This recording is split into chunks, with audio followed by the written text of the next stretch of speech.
Foundation Stones to Happiness and Success by James Allen. Chapter 4. True Speech. Truth is known by practice only. Without sincerity there can be no knowledge of truth, and true speech is the beginning of all sincerity. Truth in all its native beauty and original simplicity consists in abandoning and not doing all those things which are untrue, and embracing and doing all those things which are true. True speech is therefore one of the elementary beginnings in the life of truth. Falsehood, and all forms of deception, slander, and all forms of evil speaking, these must be totally abandoned and abolished before the mind can receive even a small degree of spiritual enlightenment. The liar and slanderer is lost in darkness. So deep is his darkness that he cannot distinguish between good and evil, and he persuades himself that his lying and evil speaking are necessary and good, that he is thereby protecting himself and other people. Let the would-be student of higher things look to himself and beware of self-delusion. If he is given to uttering words that deceive, or to speaking evil of others, if he speaks in insincerity, envy, or malice, then he has not yet begun to study higher things.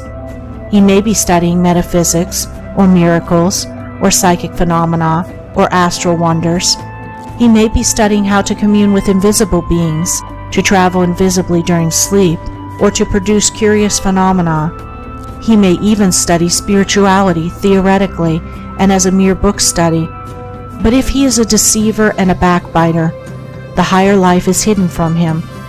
For the higher things are these: uprightness, sincerity, innocence, purity, kindness, gentleness, faithfulness, humility, patience, pity, sympathy, self-sacrifice, joy, goodwill, love. And he who would study them, know them, and make them his own, must practice them. There is no other way. Lying and evil speaking belong to the lowest forms of spiritual ignorance, and there can be no such thing as spiritual enlightenment while they are practiced. Their parents are selfishness and hatred. Slander is akin to lying, but it is even more subtle, as it is frequently associated with indignation, and by assuming more successfully the appearance of truth, it ensnares many who would not tell a deliberate falsehood. For there are two sides to slander. There is the making of repeating of it, and there is the listening to it and acting upon it. The slanderer would be powerless without a listener.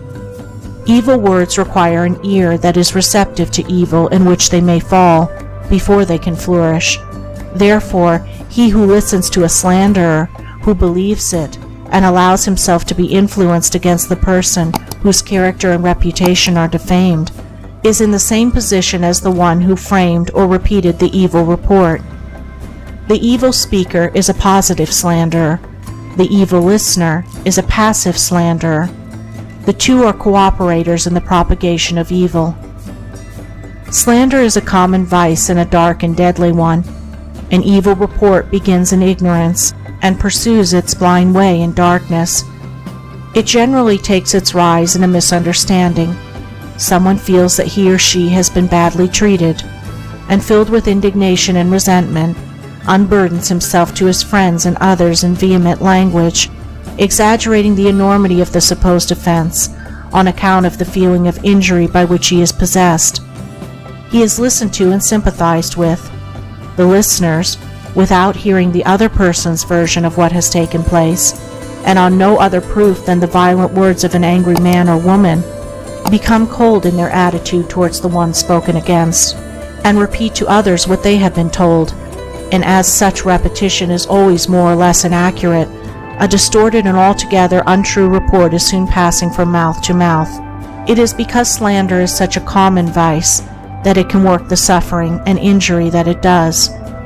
It is because so many, not deliberate wrongdoers, and unconscious of the nature of the evil into which they so easily fall, are ready to allow themselves to be influenced against one whom they have hitherto regarded as honorable, that an evil report can do its deadly work. Yet its work is only amongst those who have not altogether acquired the virtue of true speech, the cause of which is a truth-loving mind. When one who has not entirely freed himself from repeating or believing an evil report about another hears of an evil report about himself, his mind becomes aflame in burning resentment, his sleep is broken, and his peace of mind is destroyed. He thinks the cause of all his suffering is the other man, and what the other man has said about him, and is ignorant of the truth, that the root and cause of his suffering lies in his own readiness to believe an evil report about another. The virtuous man, he who has attained to true speech, and whose mind is sealed against even the appearance of evil speaking, cannot be injured and disturbed by any evil reports concerning himself, and although his reputation may for a time be stained in the minds of those who are prone to suggestions of evil, his integrity remains untouched and his character unsoiled, for no one can be stained by the evil deeds of another, but only by his own wrongdoing. And so, through all misrepresentation, misunderstanding, and contumely, he is untroubled and unrevengeful, his sleep is undisturbed, and his mind remains in peace. True speech is the beginning of a pure, wise, and well-ordered life. If one would attain to purity of life, if he would lessen the evil and suffering of the world, let him abandon falsehood and slander in thought and word. Let him avoid even the appearance of these things, for there are no lies and slanders so deadly as those which are half-truths. And let him not be a participant in evil speaking by listening to it. Let him also have compassion on the evil speaker, knowing how such a one is binding himself to suffering and unrest. For no liar can know the bliss of truth, no slanderer can enter into the kingdom of peace. By the words which he utters is a man's spiritual condition declared. By these also is he finally and infallibly adjudged. For as the divine master of the Christian world has declared, by thy words shalt thou be justified, and by thy words shalt thou be condemned. End of chapter 4.